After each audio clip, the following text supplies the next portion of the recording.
team who is constantly working for the awareness of cancer for women. So I request Dr. Sonali ma'am, please welcome ma'am. ये जो चालू होने के पहले मैं सारी बच्चों से एक चीज बोलना चाहूँगी कि ये मेनली आप सब स्टूडेंट के लिए रखा गया है, क्योंकि जो यंग स्टूडेंट होते हैं उनमें बहुत एनर्जी होती है, एक्साइटमेंट होता है, एंथुसियाज्म होता है. Hello everyone, Namaste ma'am. It's honor to be here and thank you so much, ladies team IMA, for giving me this opportunity. In addition to that, Tanish sir for giving us this opportunity to present my talk in front of you. आज talk का language maximum मैं medium Hindi रखूंगी क्योंकि हिंदी में हम best connect होते हैं, right. सो connection के लिए हिंदी बहुत ज़रूरी है, तो कोशिश करूंगी कि जितना हो सके मैं हिंदी में ही बात करूं. तो यहाँ खड़े होना मेरे लिए बहुत ही गौरव की बात है, क्योंकि मैं खुद एक बालाघाट की स्टूडेंट हूँ. MLB स्कूल से मैंने 11th और 12th पास किया था. सो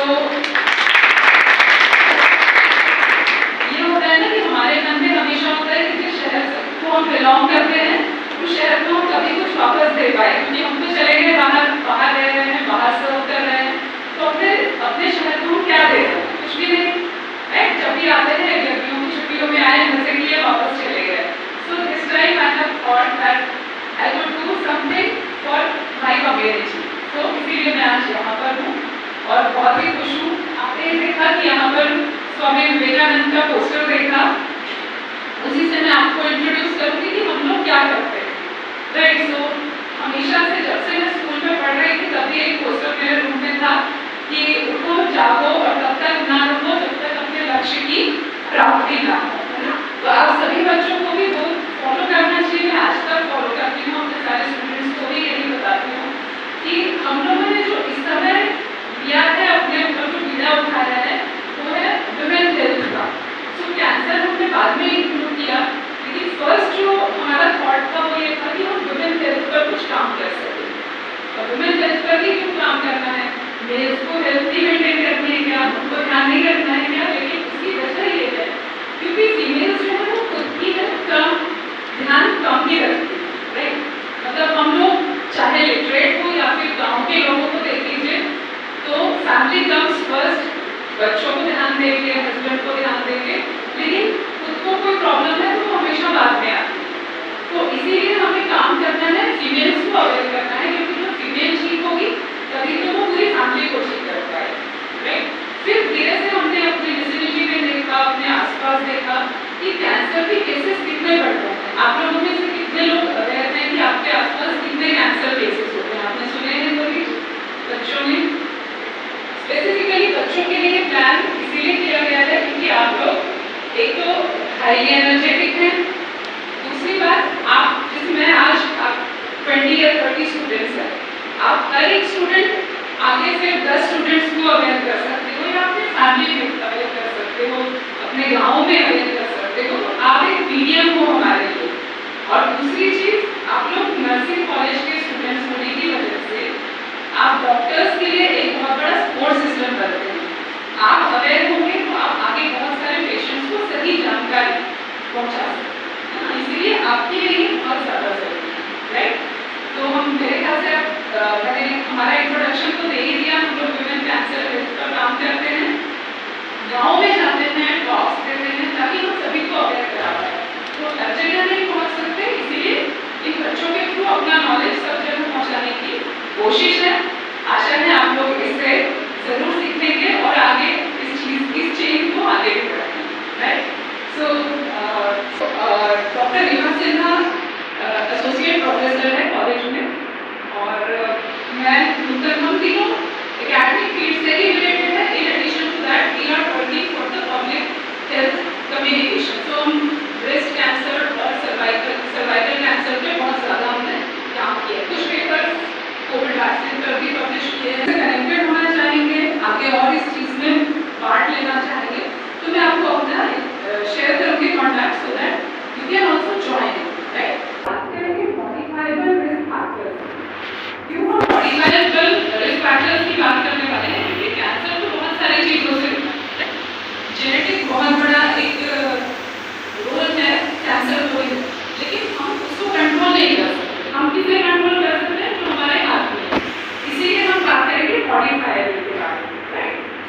identifiable risk factors of breast cancer and cervical cancer.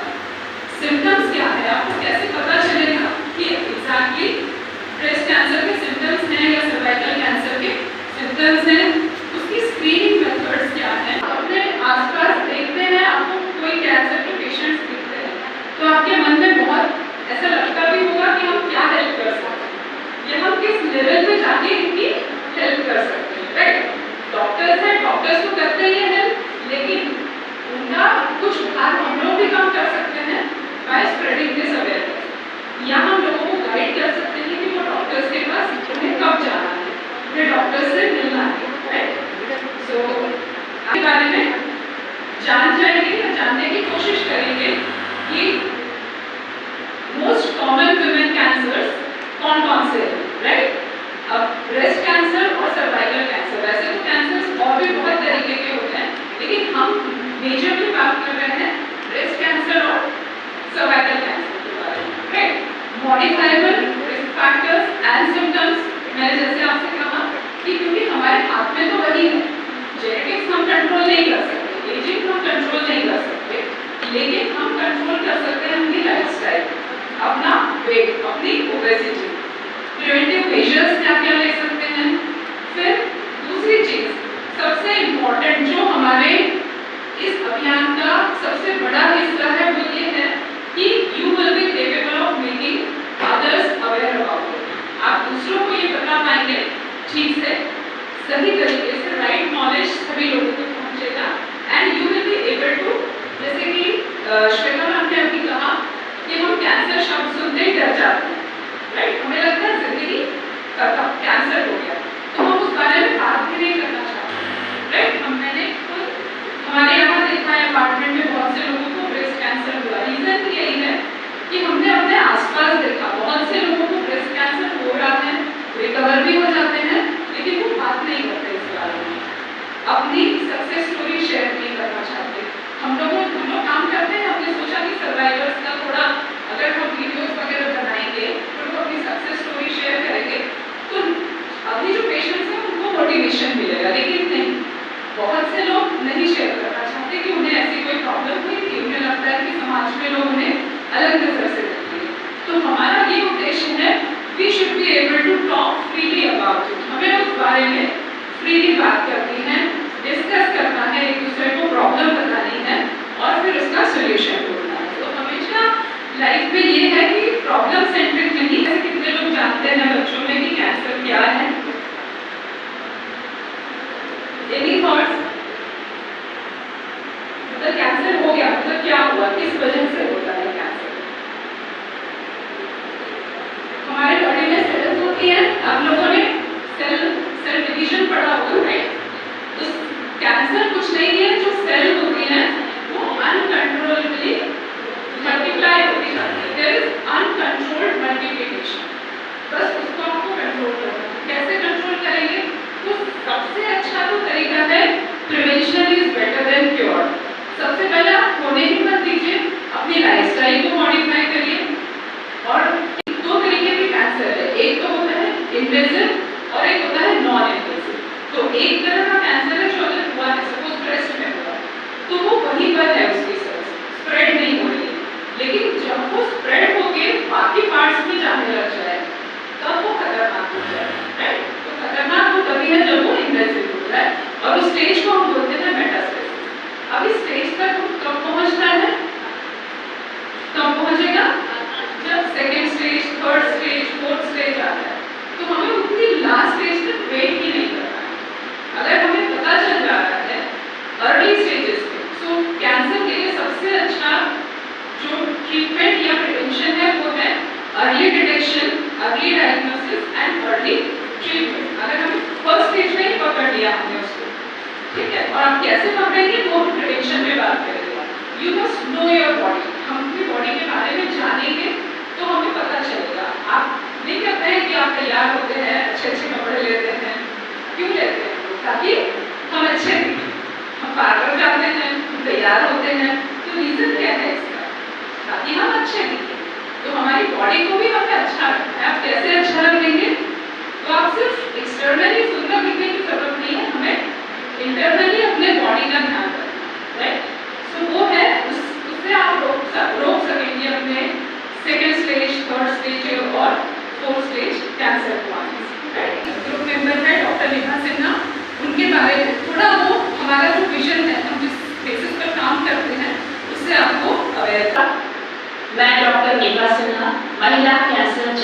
आपका टीम की डॉक्टर सोनाली और मिस नूतन की तरफ से आप सबका हार्दिक अभिनंदन करती हूँ। मैं सबसे पहले गणपति मेमोरियल नर्सिंग कॉलेज की principal ma'am IIM Balaghat IIM natives wing Balaghat का हार्दिक आभार व्यक्त करती हूँ, जिनके सहयोग से इस कार्यक्रम का आयोजन संभव हुआ है।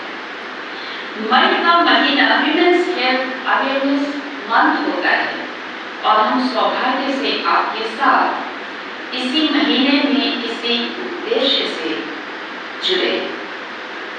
हाल ही की Apollo hospital health of nation report जो अभी वर्ल्ड हेल्थ डे 2024 को साझा किया गया, उसके अनुसार इंडिया को कैंसर कैपिटल बताया गया। वर्ल्ड वाइड इंडिया को कैंसर कैपिटल बताया गया, क्योंकि हमारे यहाँ कैंसर के केसेस बहुत तेजी से बढ़ रहे हैं। और दूसरा तथ्य ये है कि सभी तरह के कैंसर में ब्रेस्ट कैंसर और सर्वाइकल कैंसर की संख्या सबसे ज्यादा है और इसके कारण मृत्यु दर भी बहुत ज्यादा है।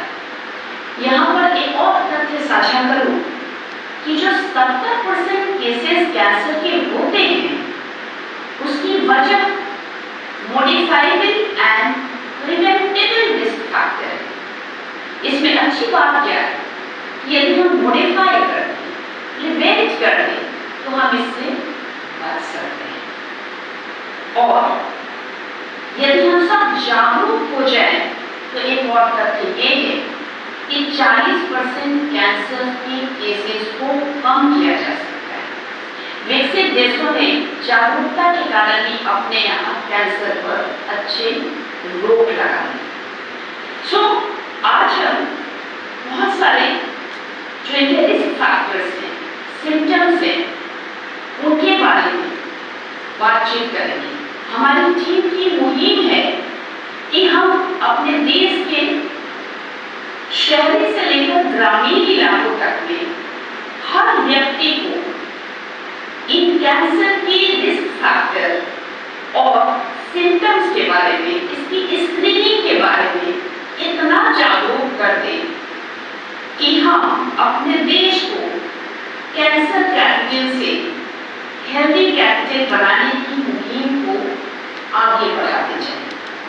सो आज हमारी टीम की डॉक्टर सोनाली आपसे ब्रेस्ट कैंसर और सर्वाइकल कैंसर के रिस्क फैक्टर्स, सिम्टम्स और इसके स्क्रीनिंग मेथड्स के बारे में चर्चा करेंगी।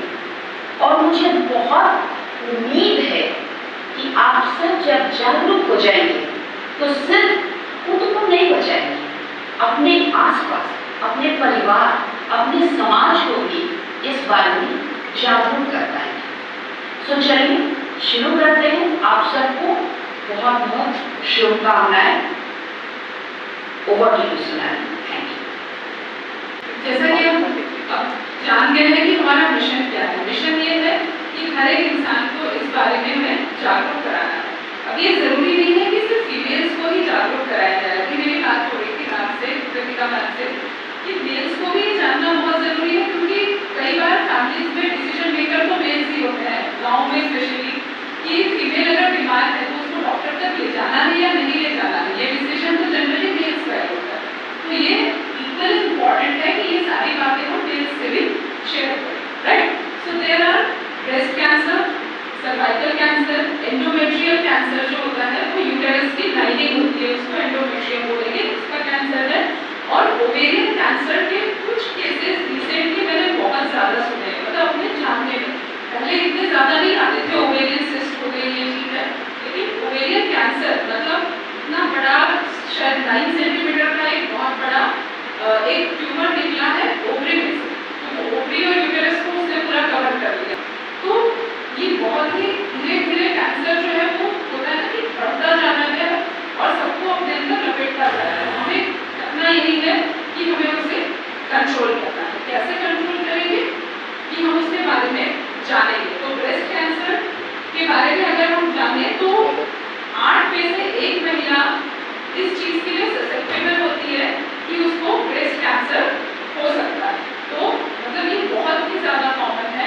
वर्ल्ड वाइड भी है और इंडिया में तो बहुत ज़्यादा हो गया है, तो हमें उसको कंट्रोल करना होगा। ब्रेस्ट कैंसर और सर्वाइकल कैंसर, तो यहाँ पर आप देखेंगे ये एशिया का डेटा है, तकरीबन ये एशिया में, उसके बाद ये यूरोपियन कंट्रीज है, अमेरिका है और उसके बाद कुछ अदर कंट्रीज भी है, पर हम मेजर जो कॉन्ट्रीब्यूशन है वो आप देख रहे हैं कि एशियन कंट्रीज का। रीजन बहुत सारे हो सकते हैं, डेवलपिंग कंट्रीज में इतना अवेयरनेस नहीं होती है, इतना फ्रीली हम बात नहीं कर पाते हैं, मेडिकल फैसिलिटीज हमारे पास अच्छी नहीं है, ऐसा नहीं है। अगर आप लोगों को जानकारी में है या नहीं मुझे नहीं पता, पर बहुत सारे विदेशों से लोग इंडिया में ट्रीटमेंट के लिए आते हैं। रीजन ये है क्योंकि हमारे पास डॉक्टर्स अच्छे हैं, दूसरी चीज हमारे यहाँ पर ट्रीटमेंट का जो खर्च है वो बाहर से बहुत कम है, मतलब 1/10 खर्चा लग जाता है सिर्फ यहाँ आके ट्रीटमेंट कराने। तो इंडिया में हमारे पास मेडिकल फैसिलिटीज अच्छी हैं, डॉक्टर्स अच्छे हैं, लेकिन अवेयरनेस की कमी है, लिटरेसी की कमी है, उस वजह से हम लोग सफर कर रहे हैं। तो हम अगर वो टैकल कर लें तो हम अपने यहाँ से, जैसे कि विभा ने कहा कि कैंसर कैपिटल को हेल्दी कैपिटल बना सकते। और ब्रेस्ट कैंसर मेनली जो है, पहले का अगर आप बात करें तो मिडिल एज लाइक 45 से पहले कहा जाता था कि 45 के बाद आपको विजिलेंट रहने की ज़रूरत है। तो लेकिन अब क्या हुआ है, विद द लाइफस्टाइल बहुत सारे चेंजेस आए हैं। अभी हम बात करेंगे रिस्क फैक्टर्स की, तो उसकी वजह से ये प्रीपोन हो गई है एज। जरूरी नहीं है कि आप 40 या 45 के बाद ही होगा, अब तो 35 में, 30 की एज में भी ये केसेस सुनने में मिलते हैं, राइट। सो उसके अलावा अभी आपसे जैसे मैंने शेयर किया कि 8 वुमेन से एक women has a great chance of getting breast cancer. In addition to that कितने लोग 40 में से एक फीमेल के डेथ के चांसेस हैं। रीजन यही है क्यों डेथ हो सकती है, क्योंकि हमें इनिशियल स्टेज में पता नहीं चलता। अगर हमें फर्स्ट स्टेज में पता चल जाए तो ये बिल्कुल क्यूरेबल है, 100% क्यूरेबल। अगेन मैं आपको म्यूटेशन जेनेटिक्स ये नहीं बताऊंगी क्योंकि वो हमारे हाथ में नहीं है, राइट। जो हमारे हाथ में है वो है हमारी लाइफस्टाइल। अगर आप smoking, alcohol consumption, fatty foods खाना, right, in addition to that obesity तो आप समझ लीजिए 100% आपके रिस्क को कुछ ना कुछ बढ़ा ही देती है, राइट। तो अगर आप हेल्दी लाइफस्टाइल जी रहे हैं, अच्छा खाना खा रहे हैं, तो हम उसके रिस्क को काफ़ी कम कर रहे हैं, राइट।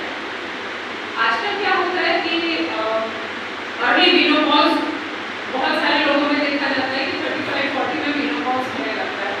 फिर लोग सोचते हैं कि अब कॉस्मेटिक चेंजेस होंगे, हेयर फॉल होता है और भी बहुत सी चीज़ें होती हैं, तो उसके लिए हार्मोनल थेरेपी लेने शुरू करते हैं। सो हार्मोनल थेरेपी का भी एक साइड इफेक्ट ये हो सकता है कि आपको कैंसर होने के चांसेस ही 100% तो हम नहीं कह सकते कि इस वजह से कैंसर हो ही रहा, लेकिन WHO ने कुछ रिस्क फैक्टर्स डिफाइन किए हैं, वही मैं आपसे शेयर करूँ, राइट, कि हम इन चीज़ों की वजह से हम ब्रेस्ट कैंसर को होने की जो प्रोबेबिलिटी है वो बढ़ गई, ठीक है।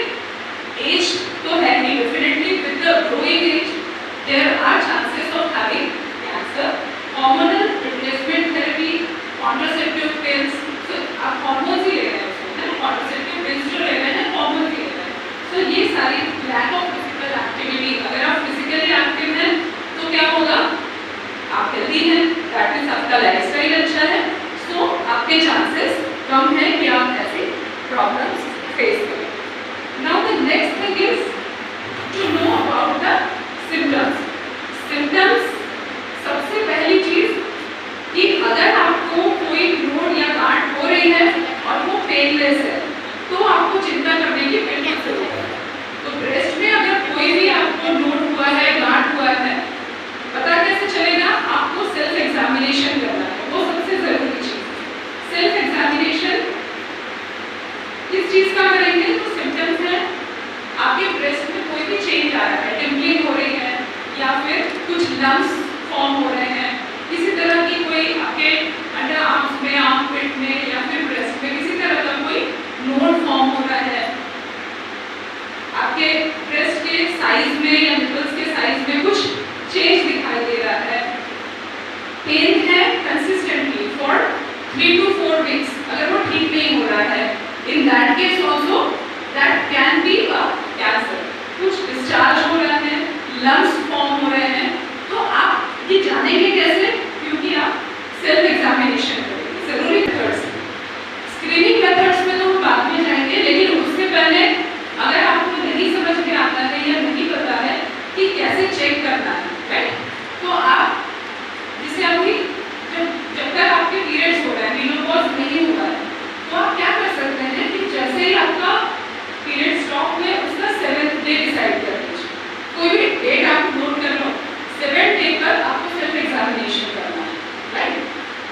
नहीं खुद को पता है तो आप किसी भी डॉक्टर से मिल सकते हैं, किसी हेल्थ केयर प्रोफेशनल से मिल सकते हैं और उनसे सीख सकते हैं कि कैसे करना है। एक बार आप जान गए उसके बाद में आप सेल्फ एग्जामिनेशन कर सकते हैं। फिर आपको लग रहा है कि नहीं, अगर मैंने किया एग्जामिनेशन और मुझे कुछ चेंज महसूस हो रहा है, तो you should know your body and if you observe any change which is not normal or which you find it is unusual, थोड़ा आपको कुछ लग रहा है कि नॉर्मल नहीं है, ऐसा नहीं था, तो आप डॉक्टर के पास जा सकते हैं ना। तो सबसे पहला है सेल्फ एग्जामिनेशन। तो जैसे मैंने बताया कि जिनके पीरियड्स हैं वो तो पीरियड्स खत्म हुआ उसका 7th डे आप डिसाइड कर लो, उस दिन आपको सेल्फ एग्जामिनेशन करना है। दैट मीन्स मंथली एग्जामिनेशन हो गया, मतलब आप अवॉइड कर रहे हो कि कुछ प्रॉब्लम आगे बढ़ेगी। मेनोपॉज हो गया है तो कोई भी डेट डिसाइड कर सकते हैं, मंथ की फर्स्ट मतलब पहली तारीख आप तय कर लीजिए, या फिर अपना बर्थडे होता है वो तारीख तय कर लीजिए, कोई भी तारीख तय कर लीजिए और आप ये नियम बना लीजिए कि आपको हर महीने में एक बार चेक करना है, सेल्फ एग्जामिनेशन करना है। Now it is recommended to be done monthly. उसके बाद में मैमोग्राफी की जा सकती है। अगर आपको डाउट हुआ या आपको लग रहा है कि कुछ चेंज आया है तो आप मैमोग्राफी करवा सकते हैं। मैमोग्राफी एक तरह का स्क्रीनिंग टेस्ट है जो अर्ली डिटेक्शन कर सकता है ना, तो आपको अर्ली स्टेज पर ही पता चल जाएगा कि कुछ प्रॉब्लम है। मैमोग्राफी इवन आपको क्लिनिकल एग्जामिनेशन से पहले भी बता सकता है कि प्रॉब्लम है, तो मैमोग्राफी करके हम पता कर सकते हैं। अभी बहुत ये स्टिग्मा है, लोग नहीं जाना चाहते तो नहीं कराना चाहते मैमोग्राफी, सोचते हैं कि नहीं मैमोग्राफी करने हम जाएंगे फिर किसी को पता चल जाएगा कि अरे ये तो कैंसर का टेस्ट करवाने गया था, फिर लोग सोचेंगे अरे इसको तो कैंसर है। तो ये एक बहुत बड़ा स्टिग्मा है हमारी सोसाइटी में, हमें उसी को हैंडल करना है। हमें ये लोगों को समझाना होगा कि इसमें डरने की बात नहीं है, आपस में बात कीजिए, आपस में डिस्कस कीजिए और उसी से हम प्रॉब्लम के सोल्यूशन तक पहुँच सकते हैं, राइट। तो क्लिनिकल एग्जामिनेशन तो डॉक्टर्स करेंगे आपके लिए, आप डॉक्टर्स के पास जा सकते हैं, उनसे सीख सकते हैं।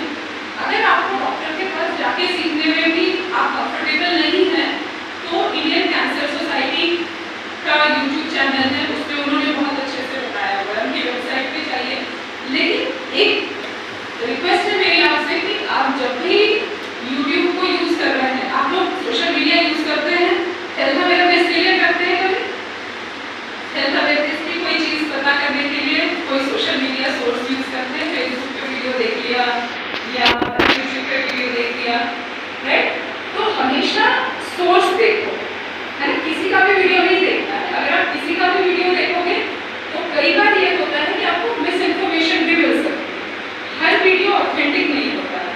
तो जैसे हेल्थ केयर प्रोफेशनल बनाते हैं, कभी हॉस्पिटल्स उसको जारी करते हैं, कभी डॉक्टर्स बनाते हैं या फिर किसी सर्वाइवर ने भी बनाया हो सकता है, तो वो वीडियोस पे आप विश्वास करिए। जरूरी नहीं कि हर वीडियो देखने और विश्वास करने हैं, राइट। तब जो हमने कवर किया उस पर कोई क्वेश्चंस हैं आपको?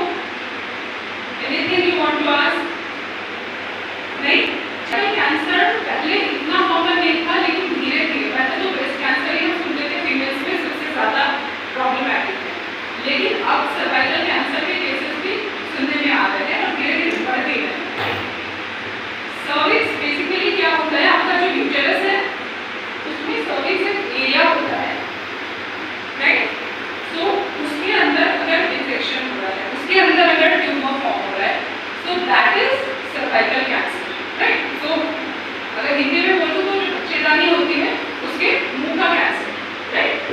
तो वहाँ पर अगर हो रहा है उसके एक वायरस है which is called as human papilloma virus, right, HPV। बहुत ज़्यादा अभी अवेयरनेस आ रही है धीरे धीरे क्योंकि HPV वैक्सीन की वजह से। सो बहुत सारे जो कैंसर हैं, सर्वाइकल कैंसर वो कॉज होते हैं HPV की वजह से। क्यों होते हैं?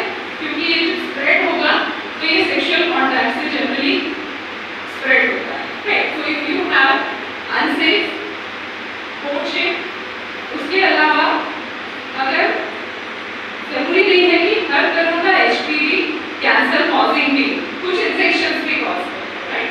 तो ऐसा जरूरी नहीं है कि हर इन्फेक्शन HPV का जो है वो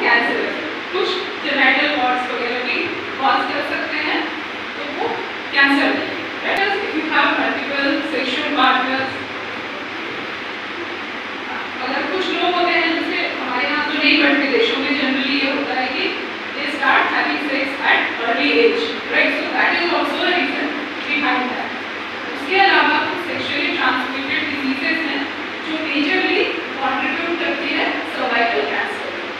तो पता कैसे चलेगा कि आपको स्क्रीनिंग की जरूरत है, या आपको कैसे पता चलेगा कि सर्वाइकल कैंसर हो सकता है? सो इन दैट केस जैसे आपको पीरियड्स हो रहे हैं 5 डेज 4-5 डेज ब्लीडिंग होती है, लेकिन अगर ब्लीडिंग हो रही है 15 डेज तक चल रही है, कभी 2 मंथ्स 3 मंथ्स नहीं हुई उसके बाद आ रही है, तो ये जो प्रॉब्लम्स है कुछ भी irregular, again I will say you should know your body, knowing your body very well will help you avoiding these problems, right?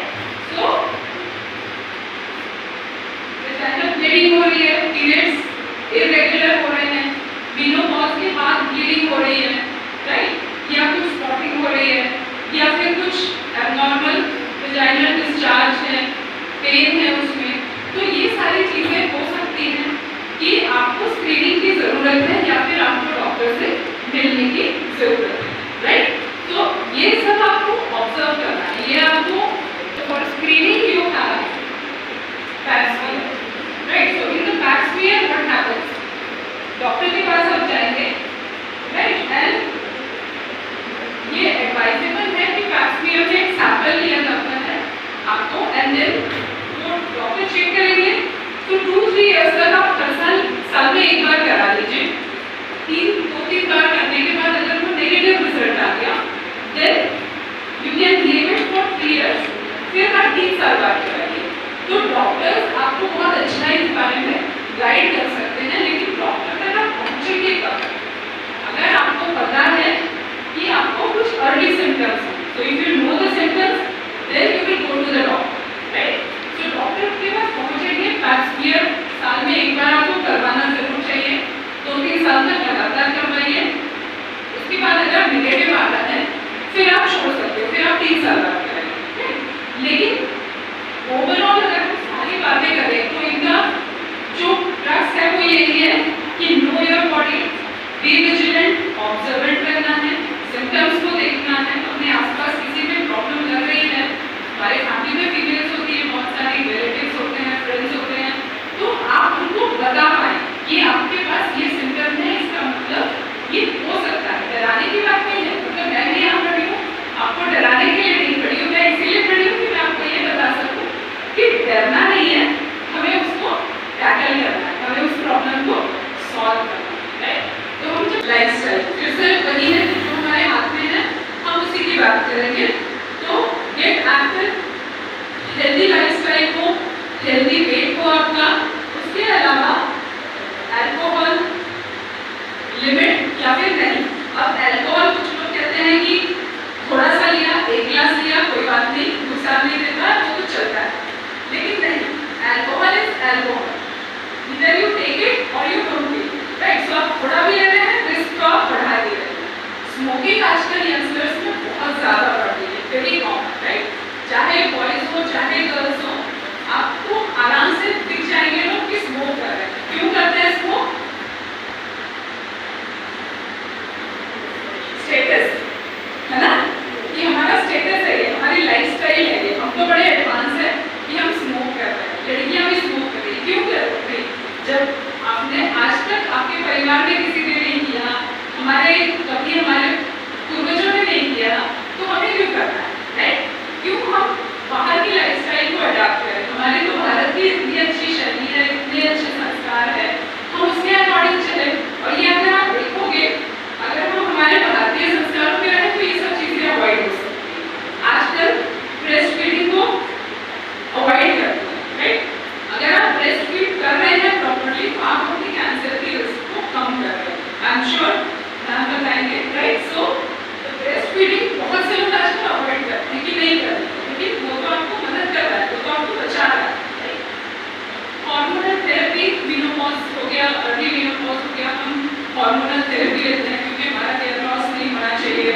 Risk है उसको बढ़ा दें, राइट। तो हर चीज़ राइट टाइम पर, राइट एज पर और सही तरीके से करना है। हमें एक अच्छी लाइफस्टाइल जीना है ताकि हम क्या करें कि इन सब प्रॉब्लम्स को मिनिमाइज कर सकें। हमारे हाथ में तो नहीं है, क्या नहीं है, अगर जेनेटिकली हो गया, हमारे फैमिली में किसी को है, या फिर आजकल तो पोल्यूशन। अब मैं आपसे कह रही हूँ कि स्मोकिंग अवॉइड करनी चाहिए, लेकिन मैं रहती दिल्ली में हूँ। दिल्ली में जो पोल्यूशन के हाल है वो आप लोग न्यूज़ में सुनते ही होंगे। तो पैसिव स्मोकिंग तो हो ही रही है हमारी, हम इतना ज़्यादा पोल्यूशन ले रहे हैं अपने अंदर, स्पेशली वहाँ पर आप लोगों ने सुना होगा जो पराली होती है तो बहुत धुआं होता है, एक धुआं बहुत ही खराब होता है, बट हम उसमें कुछ कर नहीं पा रहे हैं। तो एक वो भी एक फैक्टर है, पोल्यूशन एक बहुत बड़ा फैक्टर है, बट पोल्यूशन घटाना तो इंडिविजुअली कर सकते हैं, बट इतने बड़े लेवल पे नहीं। जो दिल्ली में पोल्यूशन है वो हम थोड़ी थोड़ी कोशिश करते रहते हैं, लेकिन फिर भी हम एक्सपोजर तो है ही हमें, right. So majorly we have covered breast cancer, what is breast cancer, what is cervical cancer, what are risk factors, what are symptoms, and then we will talk about the preventive measures. So majorly preventive measures हमने जो बात की वो है lifestyle को आप modify कर सकते हैं और अपने देश को कैंसर केसेस से बचा सकते हैं। आपके हाथ में है, आप बहुत सारे कैंसर केसेस हो भी गए तो अगर आप अर्ली डिटेक्शन और सही गाइडेंस दोगे तो उनको डेथ से बचा सकते हैं, मरने से आप बचा सकते हैं। एक्सप्लेन तो आपको किए हैं मैंने, अब आप खुद ऑब्जर्व करते हैं या फिर आपके आसपास कोई ऑब्जर्व करता है तो आपको डॉक्टर्स के पास जाना है, डॉक्टर से वो शेयर करना है, इसमें शर्माना नहीं है, राइट। इसमें क्या शर्माना, हम जाते हैं अपने पेशेंट के पास कि भाई हमारे बाल ठीक कर दो और ये मेकअप कर दो, जो भी है फेशियल कर दो, तो फिर ये सब बताने में क्यों शर्माना है। और जाइए बताइए, उनसे बात करिए, और डॉक्टर से तो कभी भी कुछ भी नहीं छुपाया जाता, राइट। तो सबसे बड़ा जो हेल्प है, सबसे बड़ा इसमें मोटो है वो यही है, early detection and early treatment, right. I think can significantly improve and save you from breast cancer and the cervical cancer. सबसे ज़्यादा जरूरी ये है कि आप विजिलेंट रहिए, तो ऑब्जर्व सर्वाइकल कैंसर का वैक्सीन लेना बहुत ज़रूरी है। WHO ने जो रिकमेंड किया है पहले इसके 3 डोजेस होते थे, नाउ देयर आर 2 डोजेस, तो 1 और 2 डोजेस 9 जनरली 11 to 12 ईयर्स के बाद में गर्ल्स को लगाया जा सकता है। So we have to start it from 11 years, और जब तक 14-15 ईयर्स के हो रहे हैं बच्चे गर्ल्स तब तक के ये डोजेज लग जाए। एडवाइजेबल तो यही होगा, लेकिन नहीं लगा है पहले कोई बात नहीं, 15 to 20 के बीच में भी लग सकते हैं,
about the efficacy of this HPV vaccine if the person is sexually active.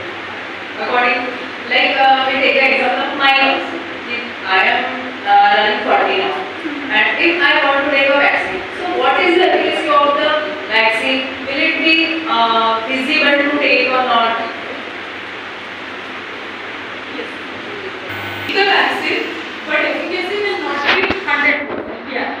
So that because that is not proven yet कि कितनी efficacy वो देगा, क्योंकि ये सब चीज़ों पे रिसर्च तो चल ही रही है, तो 100% हमें नहीं पता है कि कितना होगा, लेकिन हाँ प्रोबेबिलिटी हो सकता है 10% ही कम कर दे, 20% ही कम कर दे प्रोबेबिलिटी, लेकिन जितने भी किया चलो ठीक है, तो 40 तक ले सकते हैं। उसके बाद आई डोंट थिंक कि बहुत मतलब क्योंकि जनरली फीमेल्स में मेनोपॉज की एज आजकल 45 से 50 के बीच हो गई है। आई थिंक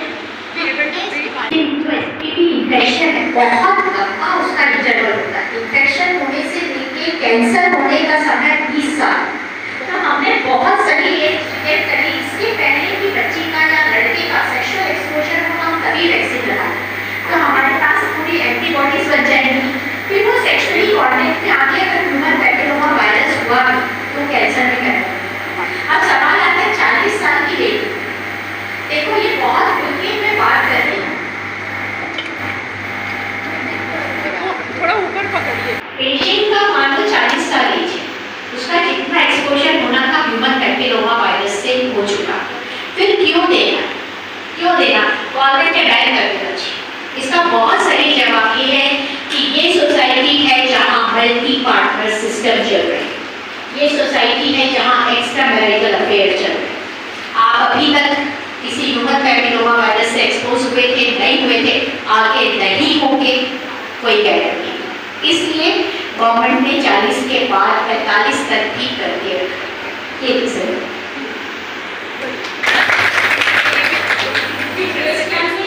आपको जल्दी सिम्टम्स आ जाएंगे, लेकिन इसमें सिम्टम्स यही तो प्रॉब्लम है इसकी कि जल्दी आपको पता नहीं चलता कि ये प्रॉब्लम क्या है। So it takes a lot of time, right? So this is all about from myself. मैं आपको ये कुछ रेफरेंसेस है, मैं आपको बाद में मे बी व्हाट्सएप से भी शेयर कर दूंगी, तो इसमें आपको काफ़ी अच्छे इन्फॉर्मेशन भी मिल जाते हैं। यू कैन वॉच वीडियोस, तो अपने टाइम को यूटिलाइज करिए, अच्छी चीज़ें। एक मिनट मैम को क्वेश्चन है,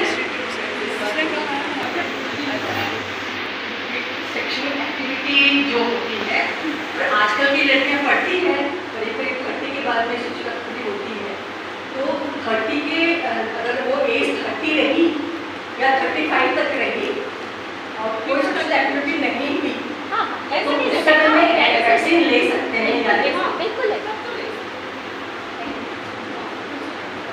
बट आजकल ये है कि मतलब ये बहुत कॉमन सी बात है कि आजकल जो सेक्सुअल एज है वो काफ़ी रिड्यूस हो गई। कॉलेजेस में बच्चे पढ़ते हैं तभी से, या कई बार तो यूएस वगैरह में तो स्कूल्स के बच्चे भी बालाघाट भी और गाँव में तो मुझे गाँव में एग्जामिनेशन एवरी मंथ करना है, तो ऐसा मेमोग्राफी रिकमेंड कर सकते हैं कि एवरी 2 ईयर या फिर एवरी 3 ईयर करना है? मेमोग्राफी जनरली आपको एज सच अगर कुछ सी ज़बरदस्ती क्यों कराना है, अगर आपको कुछ सिम्टम्स नज़र आ रहे हैं या आपको कुछ भी नॉर्मल लग रहा है, तो आप डॉक्टर से मिलेंगे, डॉक्टर आपको सजेस्ट कर ही देंगे ना, तो अपने आप करना चाहे तो कर भी सकते हैं, शंका हट जाएगी आपकी, लेकिन generally you have to be vigilant. अगर आपको प्रॉब्लम फील हो रही है, कुछ भी चेंज करना है, देन आप डॉक्टर से मिलिए, फिर डॉक्टर आपको सजेस्ट करेंगे।